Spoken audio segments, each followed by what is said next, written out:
Huwag kang gagalaw. Nakatingin siya sa'yo. Nakatayo ako sa entrada ng isang garage sa Quezon City. Masikip. Mainit. At sa gitna ng mahabang mesa na nababalutan ng plastic cover, nandoon siya. Ang kaaway. Isang buong baboy. Inihaw. Kulay golden brown. Ang balat ay nangingintab sa mantika.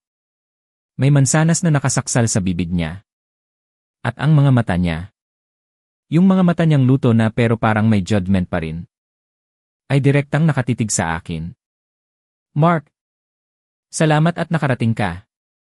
Isang malakas na tapik sa likod ang muntik nang magpatumba sa akin. Si Paolo. Ang birthday celebrant. Pawisan siya, may hawak na microphone sa kaliwang kamay at platito ng peanuts sa kanan. Happy birthday, Pao, bati ko, pilit nang umingiti habang hindi inaalis ang tingin ko sa baboy. Ano? Ano yan?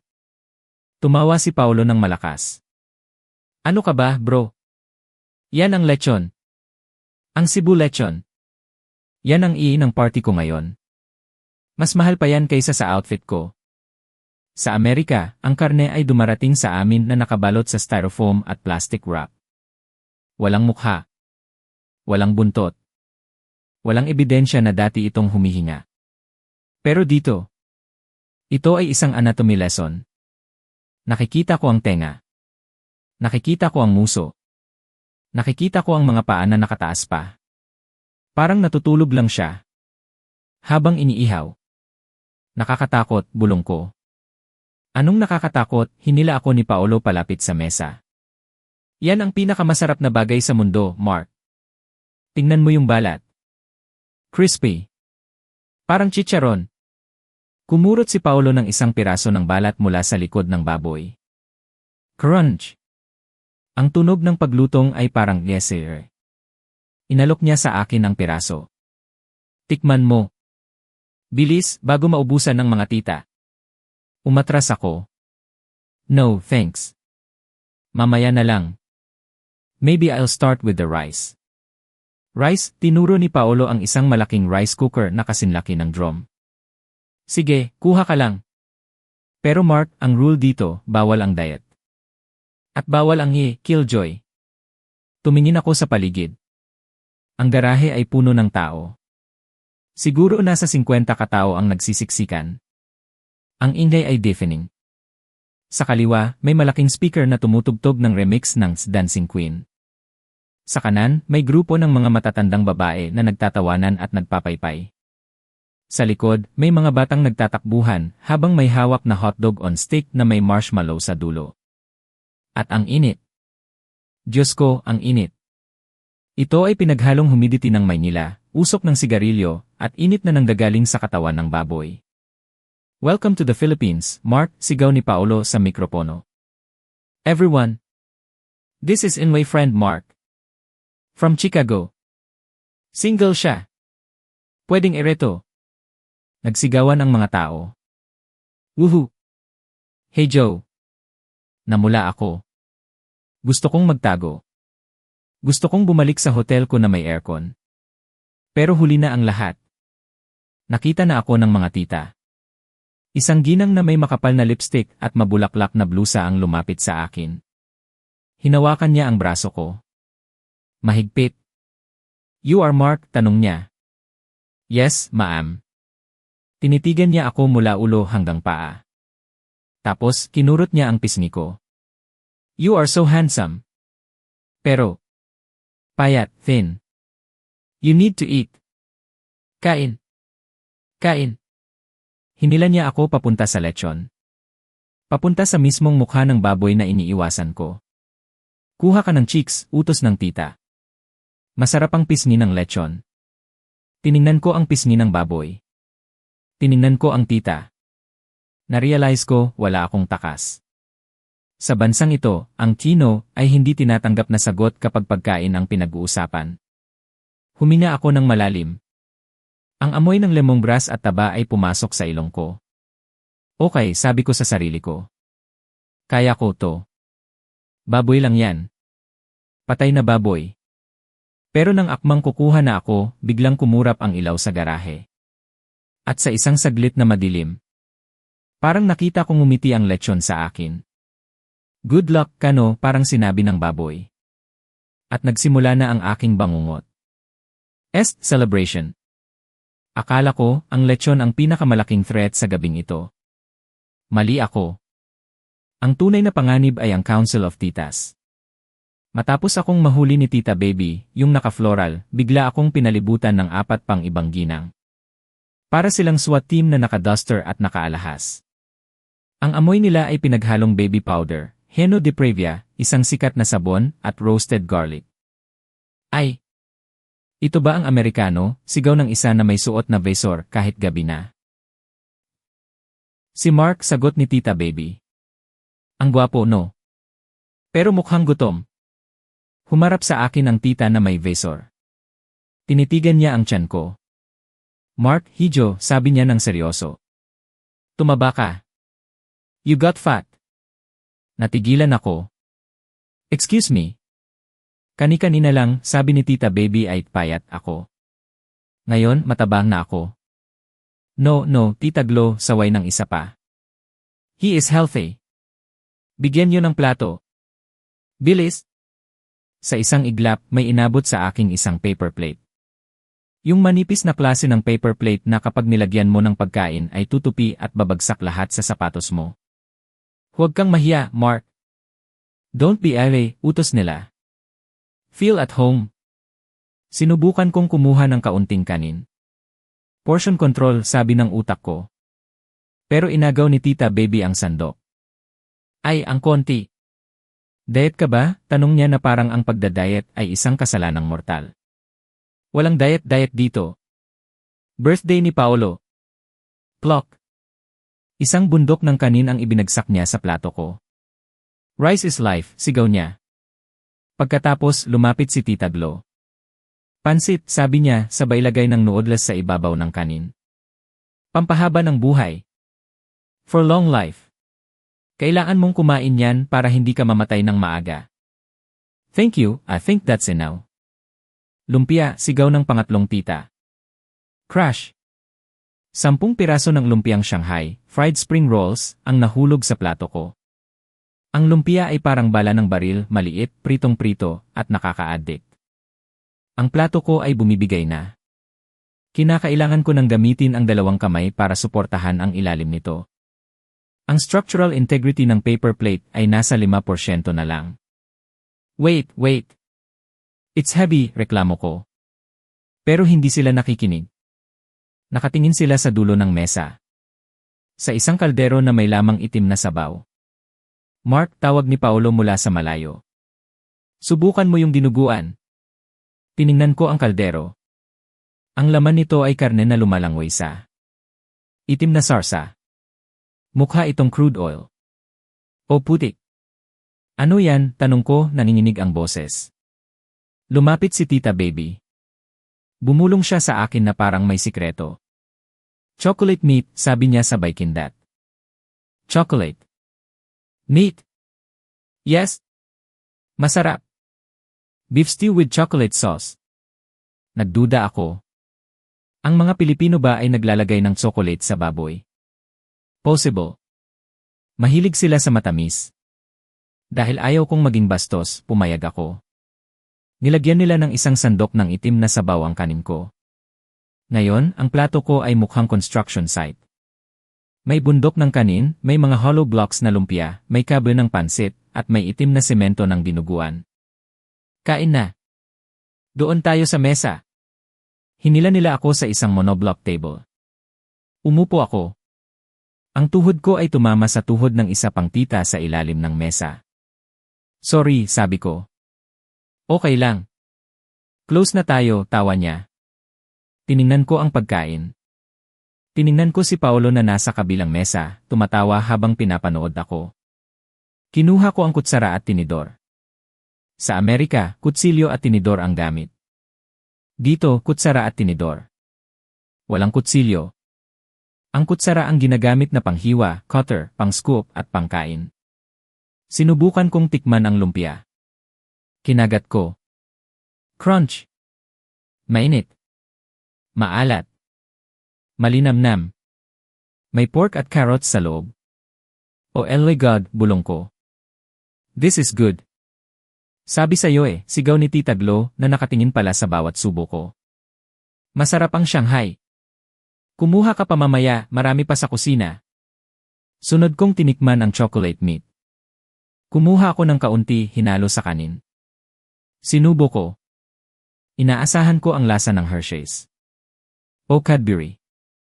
Pero ang nalasahan ko ay asim, suka, bawang, at may malalim na lasa ng karne. Hindi ito chocolate. Tita, tawag ko kay Tita Baby. This is not chocolate. It's sour. Naghalakhakan ang mga tita. Hahaha. Naniwala siya. Dugo yan, Mark. Pig's blood, paliwanag ni Paolo na lumapit sa akin. Nabulunan ako. Blood? Blood stew. Masarap di ba? Gusto kong iluwa. Dugo? Kumakain ako ng dugo. Vampira ba ako? Pero, nung nilunok ko, masarap siya. Savory. Welcome to the club, Mark, tinapik ako ni Paolo. Opisyal ka ng kumakain ng weird food. Pero teka. Bakit wala kang soft drinks? Tubig lang, okay na ako. Tubig? Sa birthday? Bawal ang tubig. Nakakalunod yan, sigaw ni Paolo. Kailangan mo ng Coke. Yung mismo. At bago pa ako makatanggi, may naglapag na ng isang baso ng Coke na puno ng yelo sa harap ko. Busog na ako sa unang 5 subo, pero tiningnan ko ang plato ko. Parang hindi nabawasan. At nakabantay ang 5 tita, hinihintay na ubusin ko ang lahat. Ubusin mo yan ha, banta ni Tita Glo. Maraming nagugutom na bata sa mundo. Ito na. Ito ang aking mission impossible. Ubusin ang bundok ng carbs habang pinipilit na huwag isipin na kumakain ako ng dugo ng baboy. At habang inunguya ko ang Shanghai, biglang tumunog ng malakas ang intro ng isang kanta sa videoke. Tenen tenen tenen. Dancing Queen, sigaw ng mga tita. Nagkatinginan sila. Alam ko na ang mangyayari. Mark, sigaw ni Tita Baby. Tumayo ka. Kakantahan tayo ni Mark. Nalaglag ang kutsara ko. No. Please. I don't sing gay. Huwag kang mahiya. Tayo. Hinihila na nila ako patayo. Puno pa ang bibig ko ng lumpia. Ang lechon ay nakatingin pa rin sa akin mula sa malayo. Ang mansana sa bibig niya ay parang panakip butas para hindi siya makatawa sa kalagayan ko. Sa Chicago, ang karaoke ay ginagawa sa mga private room na soundproof o kaya sa bar kapag lasing ka na ng 2:00 ng madaling araw. Ito ay ginagawa ng may hiya. Dito sa Pilipinas, ang videoke ay isang public spectacle. Nakatayo ako sa gitna ng garahe. Ang microphone ay inabot sa akin ni Tita Baby. Mabigat ito. At sticky. May amoy na pinaghalong laway, chicharon, at lumang brandy. Go Mark! Abba yan! Alam mo yan, sigaw ni Paolo, pumapalakpak. Ang intro ng si Dancing Queen ay tumutugtog na. Tenen tenen tenen. Sa e-screen, may video background na walang kinalaman sa kanta. Isang babaeng nakabikini na naglalakad sa beach habang may lumilipad na agila sa langit. Bakit? Hindi ko alam. I don't know the lyrics, palusot ko. Nasa screen. Basahin mo, turo ni Tita Glo. Ang mga letra ay nagpapalit ng kulay mula puti papuntang asul. Ito na. Do or die. Humina ako ng malalim. Itinapat ko ang mic sa bibig ko. You can dance. You can jive. Screech. Isang matinis na feedback ang lumabas sa speaker. Nagtakip ng tenga ang mga bata. Layo mo sa speaker, Mark, sigaw ng isang uncle na nag-inom sa gilid. Huwag itutok sa speaker. Umatras ako. Sinubukan ko ulit. Having the time of your life. Ang boses ko ay nanginginig. Wala sa tono. Parang pusang naiipit sa pinto. Hinihintay kong pagtawanan nila ako. Hinihintay kong batuhin nila ako ng money. Pero nang tingnan ko ang crowd. Sumasayaw sila. Ang mga tita ay sabay-sabay na gumagalaw. Yung step na tinatawag nilang cha-cha. Kaliwa, kanan, ikot. Nakataas pa ang mga kamay nila. See that girl? Watch that scene. Dig in the dancing queen. Sumabog ang chorus. At hindi lang ako ang kumakanta. Lahat sila. Dancing queen. Feel little beat from Lily tambourine. Iye. Hindi na naririnig ang boses ko. Nalunod na ako sa boses ng 50 tao na sumisigaw ng lyrics. Si Paolo ay gumagamit ng sandok bilang microphone. Si Tita Baby ay gumigiling na parang 18 anyos. Narealize ko, hindi ito solo performance. Sa video, ang may hawak ng mic ay leader lang. Ang tunay na kumakanta ay ang buong barangay. Nawala ang kaba ko. Kung hindi naman pala nila naririnig ang sintonado kong boses, di itodo ko na. Sumigaw ako sa mic. Letty see dance. Letty see the jive. Nagtatalon ako. Ginaya ko ang sayaw ni Tita Glo. Naghiyawan ang mga tao. Woohoo! Go Mark! Bigyan ng jacket. Natapos ang kanta. Hinihingal ako. Pawisan. Tumingin kami sa screen para sa score. Ang makina ay nag-isip. Loading. 100. Perfect, sigaw ng boses sa makina, sabay tunog ng palakpakan at fireworks sa screen. 100, sigaw ni Paolo. Lupit mo Mark. Perfect score. Alam kong hindi perfect ang pagkakakanta ko. Sigurado akong binobola lang ako ng makina o sadyang random ang score nito. Pero sa sandaling yon, pakiramdam ko ako si Freddie Mercury sa Wembley Stadium. Isa pa. Isa pa, sigaw ng mga tao. Teka lang, awat ni Paolo. Pahinga muna ang champion. Kain muna ng balat. Balat. Skin. Biglang tumahimik ang paligid. Ang salitang balat ay may kapangyarihan. Tumingin ang lahat sa lechon. Kalahati na lang ang natitira sa katawan ng baboy. Ubos na ang laman sa ribs. Pero ang balat sa likod. Yung malutong, makintab at golden brown na balat. Nandoon pa. Mark, bulong ni Paolo. Bilang honorary guest, ikaw ang may karapatan sa crispy skin. Lumapit kami sa mesa. Kumuha si Paolo ng kutsilyo. Itinutok niya sa likod ng baboy. Crack-crack. Ang tunog ng paghiwa sa balat ay napakalutong. Parang salamin na nababasag. Dinukot niya ang isang malaking piraso. Walang laman. Balat lang at manipis na layer ng taba. Buksan ang bibig, utos ni Paolo. Paolo, I can use in my hands. No. Special service too. Say ah. Nakanganga ako habang pinapanood ako ng mga tita. Isinubo sa akin ni Paolo ang balat. Kinagatan ko. Crunch. Ang ingay ng pagnguya ko ay rinig hanggang sa kabilang kanto. At ang lasa. Diyos ko. Alat. Taba. Umami. At ang lutong na hindi ko pa naranasan sa tanang buhay ko. Ito ay parang potato chips na gawa sa langit. Pumikit ako. Masarap, tanong ni Tita Baby. It's amazing, sagot ko habang punong-puno ang bibig. Sabi sa'yo tawa ni Paolo. Yan ang lechon Cebu. Walang sarsa kailangan. Balat lang, sapat na. Pero bago ako makakuha ng isa pang piraso, biglang dumami ang mga kamay sa paligid ng baboy.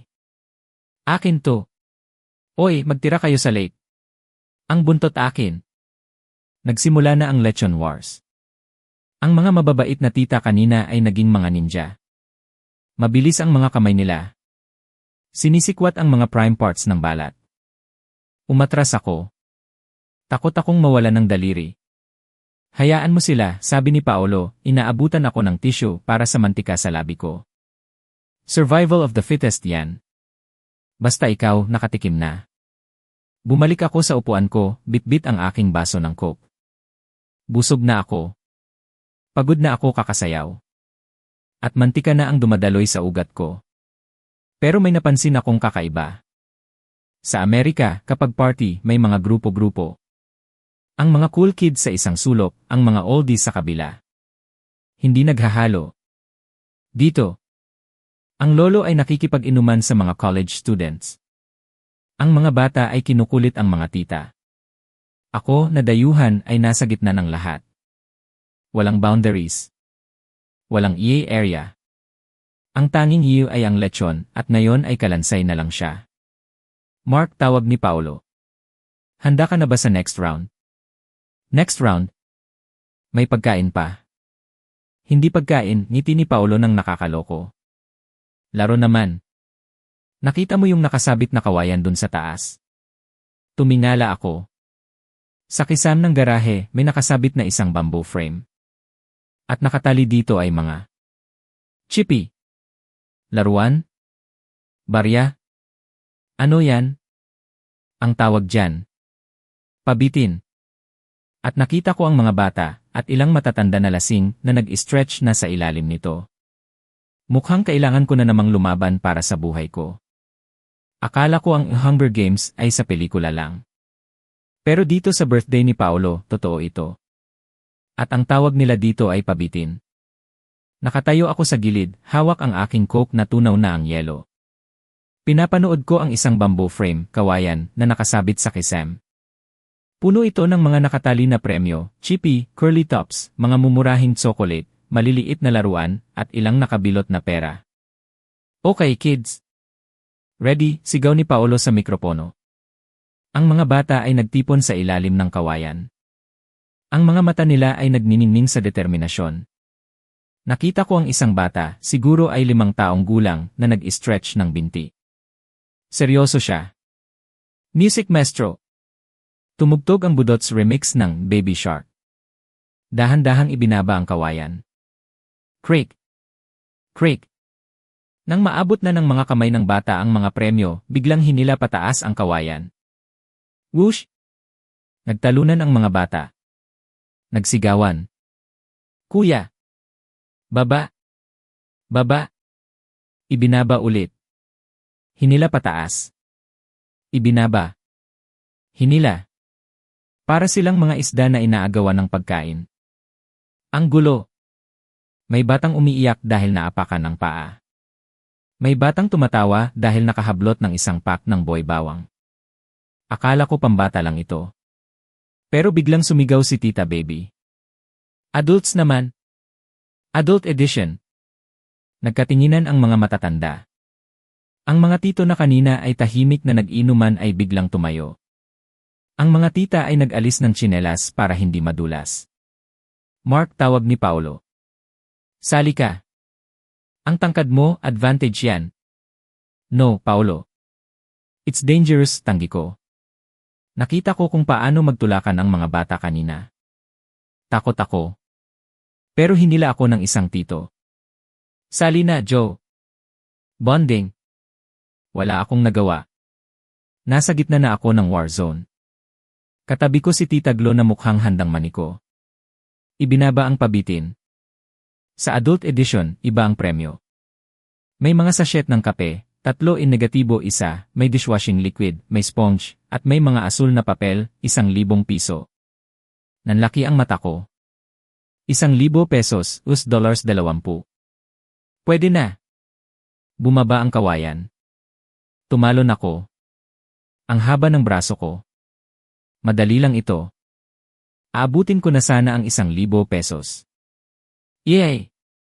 Siniko ako ni Tita Glo sa tagiliran. Aray! Habang namimilipit ako sa sakit, nahablot ni Tita Glo ang pera. Yes! Akin, sigaw niya, tinaas ang pera na parang trodeo. Nainis ako. Competitive pala ako. Bumaba ulit ang kawayan. This time, hindi ako magpapatalo. Target ko ang isang makintab na bagay sa gitna. Mukhang expensive. Tumalon ako ng mataas. Ginamit ko ang aking basketball skills. Nahablot ko. Nakuha ko, sigaw ko. Tiningnan ko ang premyo sa kamay ko. Isa itong sachet ng Vetsin, Iwaji. Ajinomoto. Nagtawanan ang lahat. Hahaha. Magluluto si Mark. Hinihinal ako. Pawisan. May pasa sa tagiliran. At ang premyo ko ay flavor enhancer. Pero tumatawa rin ako. Ang adrenaline ay nakakahawa. Nice game, Mark, tinapik ako ni Paolo. Gutom ka na ulit, no? Tara, round 2. Round 2. Hinawakan ko ang tiyan ko. Paolo, busog pa ako sa lechon. Dessert naman. O kaya merienda. Punta tayo sa buffet table. Bumalik kami sa mesa. Wala na ang lechon. Kalansay na lang ang natira. Literally buto at bungo na lang. Pero may mga bagong refill na pagkain. Nakita ko ang isang malaking tray ng spaghetti. Napangiti ako. Sa wakas. Comfort food. Isang bagay na pamilyar. Lumaki ako sa pasta. Alam ko ang lasa ng marinara, bolognese, carbonara. Spaghetti, sabi ko, kumukuha ng plato. I need something normal. Pero habang nilalagyan ko ang plato ko, napansin ko ang kulay ng sarsa. Matingkad na pula. Neon red. Parang kulay ng fire truck. At may mga hiwa ng hotdog. Kulay pink na hotdog. Bakit may hotdog? Tanong ko. Special yan, sabi ni Tita Baby na nasa likod ko na naman. May corned beef pa yan at giniling. Umupo ako. Inikot ko ang pasta sa tinidor. Sa isip ko, inasahan ko ang lasa ng kamatis. Maasim-asim. Ma-herbs. Oregano.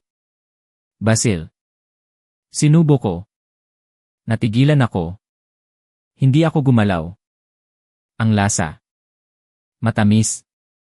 Sobrang tamis. Parang dessert. Lumasalas ito sa dila ko na parang ketchup na hinaluan ng asukal. At ang cheese sa ibabaw. Hindi ito parmesan. Ito ay cheddar na matigas at gadgad. Oh my God, bulong ko. What did you do to the Italians? Kung malalaman ito ng lola ko sa Sicily, mamatay siya ulit. Masarap, tanong ni Paolo. Tumingin ako sa kanya. Gusto kong sabihin, Paolo, krimen ito. Pero nakita ko ang mga bata sa kabilang mesa. Kumakain sila ng spaghetti na may mansa ng sarsa sa buong mukha. Tuwang-tuwa sila. Tinikman ko ang hotdog. Tender. Juicy. Kumuha ako ng isang piraso ng fried chicken para i-pairs dito. At biglang, nagkaroon ng sense. Ang tamis ng spaghetti ay bumagay sa alat ng pritong manok. Sweet and salty. Ito pala ang logic. Hindi ito Italian pasta. Ito ay Filipino spaghetti. Ito ay pagkain para sa mga batang mahilig sa asukal, at para sa mga matatandang gustong bumalik sa pagkabata. Inubos ko ang plato. Okay, sabi ko, pinupunasan ang pulang sarsa sa labi ko. It's weird. But I can't stop eating it ni. See, kindat ni Paolo. Ang secret ingredient ay banana ketchup. Banana. What? Ketchup na gawa sa saging. Kasi nung giyera, walang kamatis. Kaya saging ang ginamit. History yan, Mark. Wow. Kumakain ako ng kasaysayan. Kasaysayan na matamis at may hotdog. Busog na talaga ako. Hindi na ako makahinga. Akala ko tapos na ang kainan. Akala ko pwede na akong umuwi at matulog at tunawin ang asukal sa dugo ko. Pero nakita ko ang mga tita na naglalabas ng isang bagay mula sa kanilang mga bag. Mga piraso ng aluminum foil at Tupperware. Nagsimula silang magbalot ng pagkain mula sa mesa. Paolo, bulong ko. Nagnanakaw ba sila ng pagkain? Tumawa si Paolo ng malakas. Hindi yan nakaw, Mark. Ang tawag dyan. Sharon. Sharon? Who is Sharon? Mamaya ko na explain. Basta, maghanda ka. Aabutan ka rin nila ng take-out. Tiningnan ko ang mga tita. Mabilis ang mga kamay nila. Ang tira-tirang manok, ang natirang Shanghai, ang fruit salad. Lahat ay pumapasok sa mga lalagyan. Ito ay isang operasyon. Operation, walang matitira. At ako. Ako ang susunod na target. 9:00 ng gabi. 9 oras lang. Ang mga bata ay pagod na. Ang ilan ay natutulog na sa mga monoblock chairs na pinagdikit-dikit. Ang iba ay nasa sulok, naglalaro ng Roblox sa cellphone. Pero ang mga tita, nasa mission mode sila. Nakatayo ako sa gilid, pinapanood ang isang fenomenon na hindi ko maintindihan. Sa videoke, may kumakanta ng isang napakalungkot na kanta. Isang babaeng boses ang umaalingaw-ngaw. Balutin mo ako sa iyong mga bisig. Wrap me in your arms. Habang tumutugtog ang linyang iyon, nakita ko si Tita Glo na naglalabas ng aluminum foil. Kinuha niya ang natitirang lechon, ulo at paa. Binalot niya ito ng mabilis at pulido. Wrap. Wrap. Si Tita Baby naman may hawak na ice cream container. Pero hindi ice cream ang nilalagay niya. Puno ito ng pansit at menudo. Paolo, bulong ko. Bakit sila nagbabalot habang may kumakanta ng sad song? Tumawa si Paolo. Mark, yan ang tinatawag naming Sharon. Sharon? Si Sharon Cuneta. Siya ang megastar ng Pilipinas. Ang kanta sa video. Kanta niya yan. Ang title ay Bituing Walang Ningning. Pero ang sikat na linya ay Balutin mo ako. Nanlaki ang mata ko. Wait. So, balutin means to wrap. And they call taking home food, Sharon, because of the song lyrics. Exactly, palakpak ni Paolo. Ang talino mo, Mark. You are learning. Ito ay wordplay sa pinakamataas na antas. Ginamit nila ang isang dramatic love song para bigyan ng pangalan ang pag-uwi ng leftovers. Biglang lumapit sa akin si Tita Baby. May inaabot siyang ziplock bag. Mark. For you. Tiningnan ko ang laman. 6 na piraso ng lumpiang Shanghai at isang malaking hiwa ng chocolate cake. Sharon mo yan, kindat niya. Breakfast mo bukas. Initin mo sa oven toaster. Thank you, tita. Tinanggap ko ito. Sa Amerika, rude mag-uwi ng pagkain kapag hindi inalok ng host. Dito, rude kapag tumanggi ka. Ang take-out ay parte ng party package. Umalis na ang mga tita. Bye, Paolo. Happy birthday! Salamat sa lechon. Nang mawala na ang Ni Council of Titas, nagbago ang atmosphere ng garahe. Ang ilaw ay pinadilim. Ang dancing queen ay napalitan ng rock ballads, Bon Jovi, Scorpions. Ang mga natirang lalaki, mga pinsan ni Paolo, mga college friends, at ilang kapitbahay, ay naghatak ng upuan para bumuo ng isang bilog. Mark, dito ka, utos ni Paolo. Round table tayo. Umupo ako. Sa gitna ng maliit na mesa may 3 bagay lang. Isang pitsa ng tubig, chaser. Isang plato ng sisig, tinadtad na baboy na maanghang at mausok. Isang bote ng gin. Bilog ang hugis. May tatak na anghel na tumatalo sa demonyo. Ginebra San Miguel. At ang pinaka nakakatakot, isang baso. 1 glass. Nasaan ang baso ko, tanong ko. Ito ang baso mo, turo ni Paolo sa kaisa-isang maliit na baso sa mesa. At baso ko rin. At baso ni Jojo. At baso ni Brian. 1 glass policy. Bilang isang Amerikano na lumaki sa panahon ng germ theory at takot sa bakterya, nagpanik ang utak ko. Wait. We share the same glass. Yes. Ang tawag dyan tagay, paliwanag ni Paolo. Simbolo ng pagkakaisa. Walang lamangan. Kung ano ang iniinom ko, iniinom mo rin. Kapatiran, Mark. Kapatiran o cross-contamination. May isang lalaki sa grupo na tinawag nilang tanggero, the pourer. Siya ang bartender ng inuman. Siya ang may hawak ng nyugunta, godlike power, kung gaano karami ang inumin mo. Nagsalin ang tanggero. Kalahating baso ng gin. Ininom niya. Lagok. Pagkatapos, nagsalin siya ng kaunting tubig sa baso, inalog-alog para hugasan daw at tinapon ang tubig sa sahig.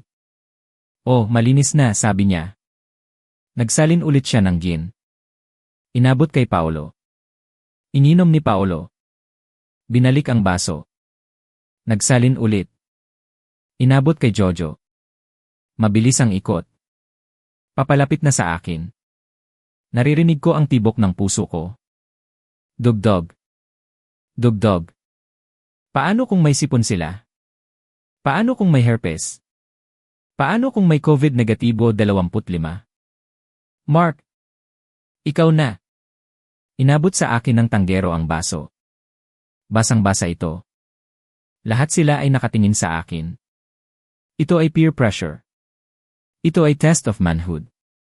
Kung tatanggi ako, bastos ako. Kung inom ako, baka magkasakit ako. Tiningnan ko si Paolo. Tumango siya. Kaya mo yan, bro. Alcohol kills germs. CJ. Scientific logic. 80 proof ang gin na to. Siguro naman patay na ang bakterya. Hinawakan ko ang baso. Tagay, sigaw nila. Pumikit ako. Ininom ko ng isang lagok. Guhit. Ang init. Parang apoy na dumaan sa lalamunan ko pababa sa tiyan ko. Ang lasa ay parang rubbing alcohol na may halong juniper berries. Napasigaw ako pagkababa ng baso. Yun palakpakan ang mga lalaki. Lakas uminom ng kano. Agad akong inabutan ng tinidor. Magsisig ka, Mark. Pangtanggal ng pait. Kumuha ako ng sisig. Sinubo ko. Ang anghang ng sili, ang crunch ng chicharon, at ang asim ng kalamansi. Perfect na panlaban sa lasa ng gin. Masarap, tanong ni Jojo. Spicy. But good, sagot ko, pinapaypayan ang dila ko. Yan ang pulutan, turo ni Paolo. Ang best friend ng alak. Nakasurvive ako sa round 1. Pero napansin ko na mabilis ang kamay ng tanggero. Hindi pa ako nakakahinga, may laman na naman ang baso at umiikot na ulit. Round 2. Walang tulugan. Nagsimula na ang kwentuhan. Ang mga lalaking kanina ay mahiyain sa akin, ngayon ay Inglesero na. You know Mark, sabi ni Brian na medyo namumula na ang mata. I love NA. LeBron James? I prefer Jordan, sagot ko. No. Jordan is old. LeBron is king. Nagkaroon ng debate. Maingay. Magulo. Pero masaya. Nakalimutan ko na ang germs. Nakalimutan ko na ang isang baso. Sa bawat ikot ng baso, parang mas nagiging close kami. Ang laway namin ay naghalo-halo na sa baso ng ginebra. Kadiri kong isipin, pero poetic kong dadamdamin. Nasa round 5 na kami nang biglang may inilabas si Paolo mula sa kusina. Mark, sabi niya, seryoso ang mukha. Handa ka na ba sa final boss? Inilapag niya sa mesa ang isang mangkok.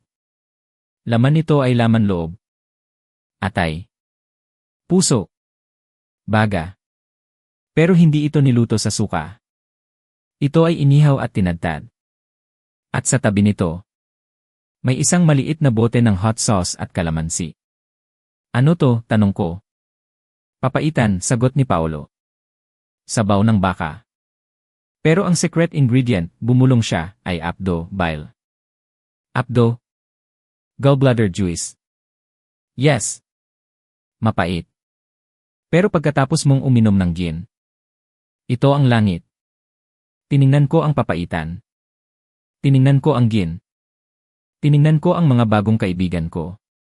Lasing na ako. Matapang na ako. Bring it on, sabi ko. 11:00 ng gabi. Nakaharap ako sa mangkok ng papaitan. Kulay berde ang sabaw. Amoy kalamansi at laman loob. Inumin mo habang mainit, utos ni Paolo. Lasing na ako dahil sa ginebra. Ang tapang ko ay nasa 0%. Kinuha ko ang kutsara. Humigop ako ng sabaw. Gulp. Ang unang lasa ay asim. Tapos anghang. At sa dulo, pait. Bitterness. Isang pait na gumagapang sa lalamunan. Napapangiwi ako. Ak! Bitter, sigaw ko. Nagtawanan ang mga lalaki. Hahaha. Sabi sa'yo eh. Pero si Jojo, yung mahilig sa LeBron James, hindi tumawa. Tumango lang siya ng seryoso. Ganyan talaga, Mark, sabi niya sabay lagok ng gin. Ang papaitan ay parang buhay. Mapait. Biglang tumahimik ang mesa. Nawala ang tawanan.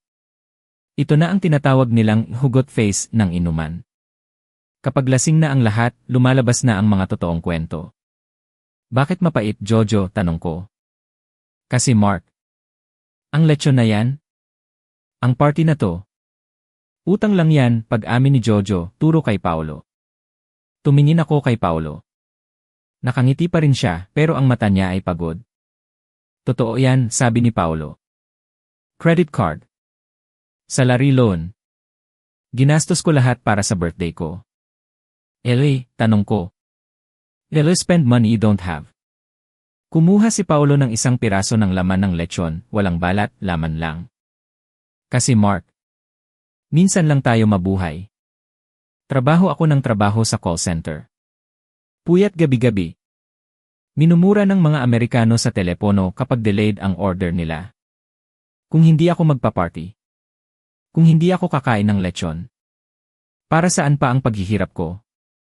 Huminga siya ng malalim. Kailangan naming tikman ang sarap para makalimutan namin ang pait. Natigilan ako. Sa Amerika, nag-ipon kami para sa retirement. Para sa future. Dito, gumagastos sila para sa ngayon. Para sa sanity. Ang lechon ay hindi lang pagkain. Ito ay rodeo. Ito ay patunay na kahit mahirap ang buhay, kaya pa rin nilang maging hari ng isang gabi. Ang papaitan ay ang simbolo ng realidad. Mapait. Mahirap lunukin. Pero ang gin at ang tawanan. Ito ang chaser. Pero Mark, biglang nagbago ang mood ni Paolo. Huwag tayong maging drama. May solusyon sa pait. Kinuha niya ang isang bote na kanina ko pa nakikita pero hindi ko pinapansin. Isang bote na may tatak na Mang Tomas, all around sarsa. Ito ang magic, sabi ni Paolo. Naglagay siya ng makapal na brown sauce sa ibabaw ng laman ng lechon sa plato ko. Ito ang sarsa ng lechon. Gawa ito sa atay ng baboy, pork liver, asukal, suka, at mga spices. Liver sauce, medyo umatras ako. Liver tastes metallic. Trust me, sabi ni Paolo. Kinuha ko ang piraso ng lechon na naliligo sa Mang Tomas. Sinubo ko. Boom! Nanlaki ang mata ko. Ang karne ng lechon ay malambot at maalat. Pero ang sarsa, matamis, peppery, creamy, savory. Tinanggal nito ang anumang lansa ng baboy.